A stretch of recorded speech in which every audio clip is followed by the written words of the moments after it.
করলেও তো এটা আর পুরো পিরিয়ডের জন্য হবে না, ইলেকশনের 2 দিন আগে 3 দিন পরে এরকম হবে। যদি আমরা দেখি সেরকম আমাদের সে ধরনের কোনো কিছু হয়, তাহলে অবশ্যই সেনাবাহিনী প্রয়োজন হলে ডাকবো।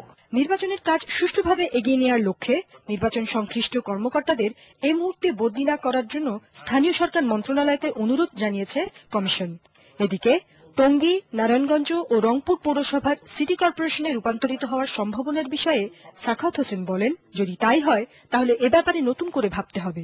এটা আর একটা সম্ভাব্য পরিবর্তন হতে পারে, যদিও আমরা লিখিত এখনো পাইনি। সেটা হচ্ছে যে 3-4টা সিটি কর্পোরেশন হওয়ার কথা শুনছি। তো এরকম যদি হয় তাহলে আমরা ইমিডিয়েটলি যদি সরকারের তরফ থেকে সে ধরনের লিখিত চিঠি পাই, তাহলে তো সেগুলো আমাদেরকে বাদ দিতে হবে। কারণ সিটি কর্পোরেশন হয়ে গেলে তারপরে আবার একজন মেয়র নির্বাচনের নিয়ে একটা সমস্যা হবে। কারণ 5 বছর নির্বাচন হয়ে গেলে কিন্তু নেক্সট 5 ইয়ার, যে 5 বছরের মধ্যে 2 মাস বা 1 বছর 6 মাস পরে আবার নির্বাচন করাটা আমার মনে হয় ঠিক হবে না। সেটা ক্লিয়ারিফিকেশন দরকার হচ্ছে আমাদের স্থানীয় সরকার মন্ত্রণালয়ের কাছ থেকে। নির্বাচন কমিশনার আবারও বলেন, যারা এখনো পোস্টার তুলে ফেলেননি তাদের বিরুদ্ধে কঠোর ব্যবস্থা নেওয়া হবে। আর যদি কোনো প্রার্থীকে মনোনয়নপত্র জমা দিতে অন্য কোনো প্রার্থী বাধা দেয়, তাহলে বাধাদানকারীর মনোনয়ন বাতিল করা হবে। অনিন্দিতা কামাল, এটিএন বাংলা, ঢাকা। নতুন বেতন কাঠামো মেনে এ মাসের মধ্যে গার্মেন্টস শিল্পে শ্রমিকদের মজুরি না দিলে মালিকদের বিরুদ্ধে ব্যবস্থা নেওয়া হবে বলে হুঁশিয়ার করে দিয়েছেন শ্রম এবং কর্মসংস্থান প্রতিমন্ত্রী মুন্নুজান সুফিয়ান। একই সাথে এই বিষয়টিকে ইস্যু করে অরাজকতা সৃষ্টি করা হলে শ্রমিকদের বিরুদ্ধেও ব্যবস্থা নেওয়া হবে বলে তিনি জানিয়ে দিয়েছেন। আরো জানাচ্ছেন মোর্শেদ আলম। তৈরি পোশাক শিল্পের জন্য গেল জুলাই 7 স্তরের চতুর্থ মজুরি কাঠামো ঘোষণা করে নভেম্বর থেকে তা কার্যকরের সময়সীমা বেঁধে দেয় সরকার। সেই হিসেবে এ মাসের দ্বিতীয় সপ্তাহের মধ্যে নতুন কাঠামো অনুসারে শ্রমিকদের হাতে বেতন তুলে দিতেই মতবিনিময় সভার আয়োজন করল বিজিএমইএ। কিভাবে মজুরিটা কাঠামোটা আপনারা ডিসাইড করছেন ভিতরের গ্রেডগুলোকে, সেইটা আপনারা গার্মেন্টস মালিকদেরকে যদি জানায় দেন। মিনিমাম ওয়েজ কিন্তু তার মানে হলো শুধু 3,000 টাকা না, 7টা গ্রেডেরই যেটা নির্ধারণ করা হয়েছে 7টা গ্রেডে ওর নিচে দেওয়া যাবে না। তবে তৈরি পোশাক শিল্পে ব্যবসা করলেও অনেক মালিকই এখনো বিজিএমইএর সদস্য না হওয়ায় তাদের বিরুদ্ধে সাংগঠনিক কোনো ব্যবস্থা নেওয়া যায় না। এ তথ্য জানিয়ে এসব মালিকদের ক্ষেত্রে সরকারের পক্ষ থেকে নির্দেশনা চেয়েছেন বিজিএমইএ সভাপতি। মজুরি কাঠামো, সেই কাঠামোতে হয়তো আমাদের শ্রমিক ভাই বোনদের মধ্যে কোনো বোঝার ভুল থাকতে পারে। বিজিএমইএ আছে, শ্রমিক সংগঠনের সম্মানিত নেতৃবৃন্দ আছেন, সরকারের ওখানে মন্ত্রণালয়ের লোকজন আছেন। আমরা যেন আলোচনা করি সেই সমস্যাটা সমাধান করি। কালেকটিভ বার্গেনিং এজেন্ট তাদের কথা শুনবে না, মালিকদের সংগঠনের লোক মালিকদের কথা শুনবে না, তাদের বিরুদ্ধে আমরাই ব্যবস্থা নিতে পারবো। বেতন ভাতা নিয়ে কোনো অভিযোগ থাকলে ধ্বংসাত্মক কোনো কাজে না জড়িয়ে বিজিএমইএকে জানানোর অনুরোধ করেছেন সভাপতি। আর এক্ষেত্রে কোনো ধরনের গুজবে কান না দিতে শ্রমিকদের অনুরোধ করেছেন প্রতিমন্ত্রী। Morshed Alam, ATN Bangla, Dhaka. Trust bank আন্তর্জাতিক সংবাদ।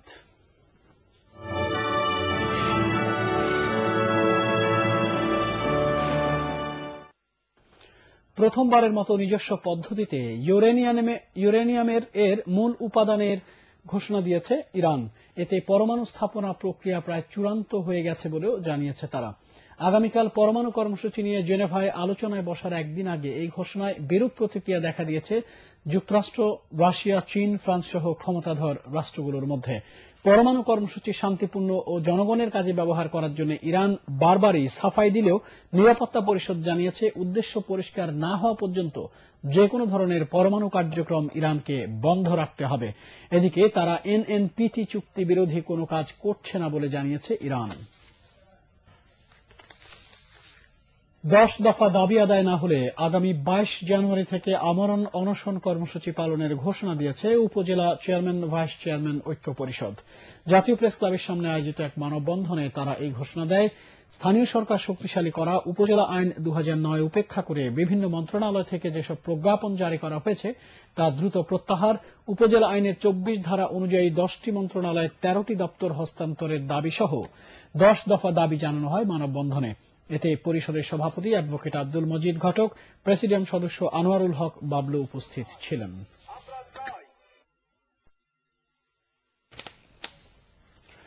বাল্যবিবাহ প্রতিরোধের জন্য বড় আকারে সামাজিক আন্দোলন গড়ে তোলার পাশাপাশি এর পেছনের কারণগুলো চিহ্নিত করে ব্যবস্থা নিতে হবে। বাল্যবিবাহ প্রতিরোধে এফপিএবি এবং প্ল্যান বাংলাদেশ আয়োজিত এক অনুষ্ঠানে মহিলা ও শিশু বিষয়ক প্রতিমন্ত্রী ডক্টর শিরিন শারমিন চৌধুরী একথা বলেছেন। শাহনাজ মুন্নির রিপোর্ট। বয়স 19 পেরোনোর আগেই বাংলাদেশের 60% কিশোরীর বিয়ে হয়ে যায়। এর ফলে দেশের জনসংখ্যা যেমন দ্রুত বাড়ে, তেমনি বিবাহিত কিশোরীরা নানা রকম শারীরিক ও মানসিক নির্যাতনের শিকার হন। এমনি কয়েকজন কিশোরী তাদের বিবাহিত জীবনের লাঞ্ছনার কথা বলতে গিয়ে কান্নায় ভেঙে পড়ে।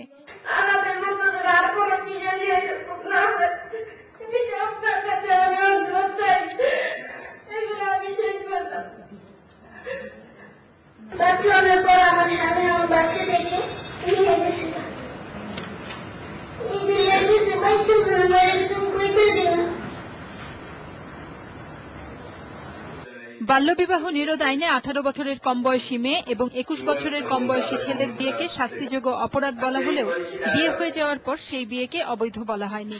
ফলে কেউ এ বিষয়ে আইনি ব্যবস্থাও নিতে যান না।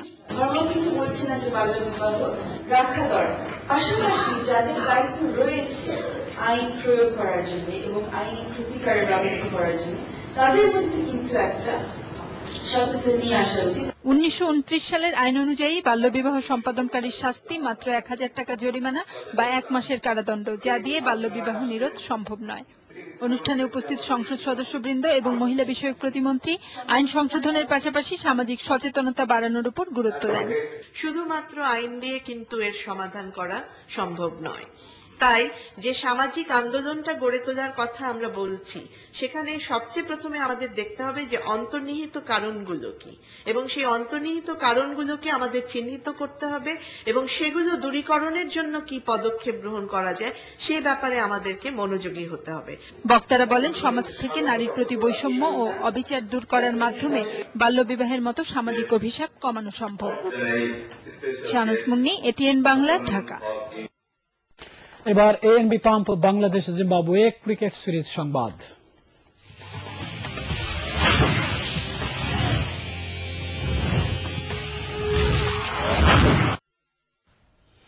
5 ম্যাচ সিরিজের তৃতীয় ওয়ানডেতে জিতে সিরিজে এগিয়ে যাওয়ার লক্ষ্যে আগামীকাল মাঠে নামবে বাংলাদেশ এবং জিম্বাবুয়ে। সিরিজে 1-1 সমতা থাকায় বাড়তি স্নায়ুর চাপও থাকছে না কারো। দু দলের পক্ষ থেকেই আভাস পাওয়া গেছে একটি প্রাণবন্ত ম্যাচের। দুপুর 1টায় দিনরাতের এই ম্যাচে মুখোমুখি হবে দুদল। পরাগ আরমানের রিপোর্ট। 5 ম্যাচ সিরিজে চলছে 1-1 সমতা। প্রথম ম্যাচ জিম্বাবুয়ের কাছে 9 রানে হারলেও দ্বিতীয় ওয়ানডে 6 উইকেটে জিতে আত্মবিশ্বাস ফিরে পায় বাংলাদেশ দল। জয়ের ধারাবাহিকতা ধরে রাখতে অনুশীলনে টাইগারদের ব্যস্ত সময়। প্রতিপক্ষ জিম্বাবুয়ে হলেও মোটেই খাটো করে দেখছে না। লাস্ট ম্যাচ জেতার পর আমাদের কনফিডেন্সটা ভালো আছে, তো আমরা চেষ্টা করব আমাদের এই ধারাবাহিকতাটা ধরে রেখে থার্ড ম্যাচটাও জেতার। দিবারাত্রির খেলা, অনুশীলন মাত্র একদিনের। এত স্বল্প সময়ের অনুশীলন শেষে ম্যাচ, কোনো সমস্যায় পড়বে না তো স্বাগতিক দল? আমার মনে হয় না কোনো সমস্যা হবে, কেননা এই গ্রাউন্ডে আমরা অনেক খেলেছি, লাইটের নিচে আমরা অনেক খেলেছি, তো ইনশাল্লাহ ভালো হবে আশা করতেছি। ইমপ্রুভমেন্টের অনেক জায়গা থাকে যেখানে ব্যাটসম্যান বোলাররা ইমপ্রুভ করতে পারে, তো আমিও মনে করি যে আমার স্ট্রাইক রেট এভারেজ আমি ইমপ্রুভ করতে পারি, তো সেই দিক থেকে কাজ করতেছি এবং আল্লাহর রহমতে ইমপ্রুভ হচ্ছে। এদিকে সিরিজে টিকে থাকতে হলে জিম্বাবুয়ের সামনেও জয় ছাড়া কোনো পথ নেই, তাই লক্ষ্য তাদের জয়। সে কারণেই ঘাম ঝরানো অনুশীলন। তবে শীতের আমেজ পাওয়া তৃতীয় ওয়ানডেতে টস জয়টা ম্যাচের ভাগ্য নিয়ন্ত্রণও হয়ে উঠতে পারে বলে মনে করেন ক্রিকেট বোদ্ধারা। সিরিজে এগিয়ে যাওয়ার তৃতীয় ওয়ানডেতে জয়ের কোনো বিকল্প নেই জিম্বাবুয়ে ও বাংলাদেশের সামনে। জিম্বাবুয়ানরা কি পারবে টাইগারদের জয়রোধ থামাতে? তার জন্য অপেক্ষা একটি নতুন দিনের। পরাগ আরমান, এটিএন বাংলা, ঢাকা। পাটেক্স খেলার খবর।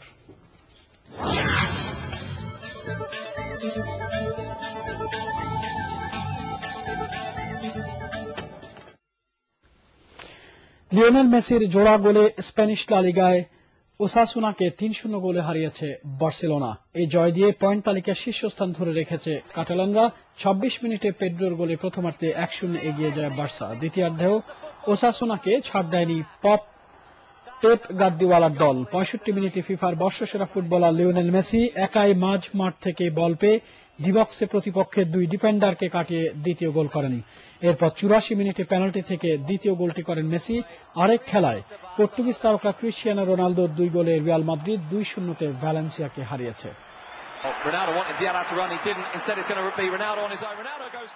শেষ করার আগে ইউসিবি সংবাদ শিরোনাম পড়ছি আরেকবার।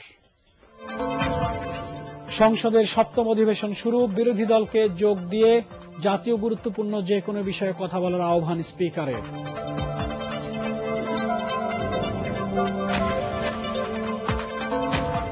বিএনপিকে ব্যক্তিকেন্দ্রিক রাজনীতি থেকে বেরিয়ে আসতে হবে, গরিবের টাকা নিয়ে গ্রামীণ ব্যাংক কি করছে তার তদন্ত হওয়া উচিত মনে করেন প্রধানমন্ত্রী।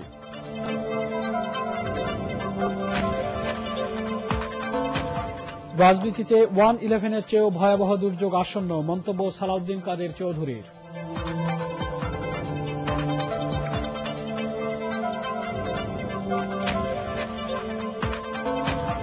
খোলা তেলের চেয়ে বোতলজাত সয়াবিনের দাম লিটারে 15% বেশি নির্ধারণ, ব্যবসায়ীদের সাথে বাণিজ্যমন্ত্রীর বৈঠকে সিদ্ধান্ত।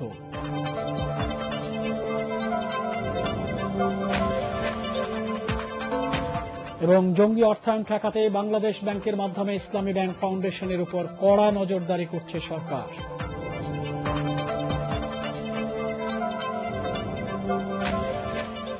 সংবাদ এখনকার মতো এই পর্যন্তই। পরের সংবাদ দেখার আমন্ত্রণ আপনাদের সবাইকে।